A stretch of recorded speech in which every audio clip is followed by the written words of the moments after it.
And if you're still searching for a Halloween costume, you know what? A little paint can go a long way. Carl Mann is our trend tester today. He's a professional face painter. You'll see him at fundraisers and community events throughout the year. Good morning. Thanks for being here. Hello. Good morning. Well, I have attempted face paint in the past, and it's gone terribly wrong. Yes. So can you help us out with some basic tips that if parents at home are going to be trying the face paint, let's start with the paint. Do we need to have a specific kind? Usually the stuff you get cheaply works out cheaply. It doesn't work out as well. I used to use oil grease paints as a kid, and it's like painting with a stick of butter, not very good. These are glorified watercolors, gouache-like. I go on to Silly Farm. I'm not sure if I'm getting an endorsement check from them, but it's a website.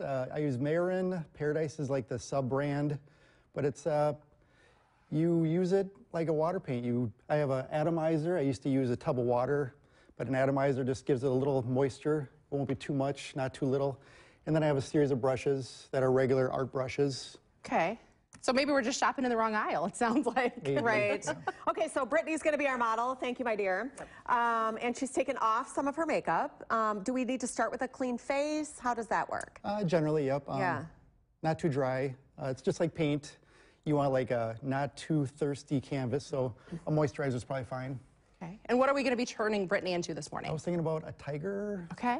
Okay. All right. Well, why don't we get you started on that, and we can give a few tips along the way while we're doing that. So when it comes to, where did this passion come from for you? How did you start to learn to face paint? When my kids were tiny, 2nd and 3rd grade, the morning of Halloween, they sometimes have like an hour at the end of the class period.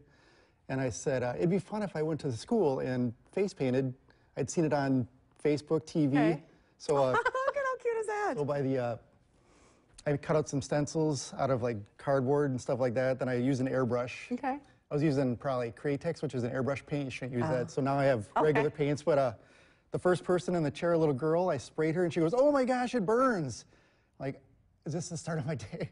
And then the next boy, which was like the jock of the 2nd grade class, I sprayed him. He goes, "Hey guys, just feels like air." So the line formed again. And then Kids. the next year I did it. And then Hortonville has a chocolate fest.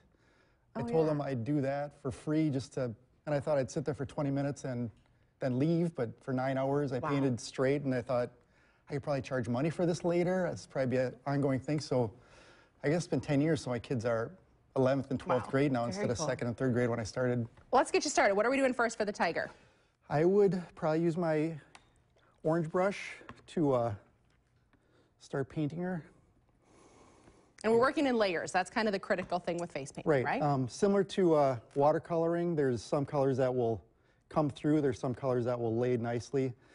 Generally speaking, black would be the last. Your very pales would be the first, unless you want to do some blending. So I'm gonna. So you're going to cover the whole face with this? Yes. Oh, yeah, it goes on. Can't wait to see the noon show today. Yeah. Well, speaking of, I was going to ask if Brittany was going to look like a tiger at noon. Is this pretty easy to take off, Carl? Sure, just a warm cloth. Some scrubbing. Sometimes it will linger into the eyelash and eyebrow pores, but we won't see that at noon, Brittany. We're not HD or anything, you know. We are going to check back in with these two. He's going to keep on working. We're going to get you a few more tips you can use at home if you happen to have kids that want face paint for Halloween. So we'll let you continue with your masterpiece here. Stop watching. All right. See you in a few moments. We'll be right back.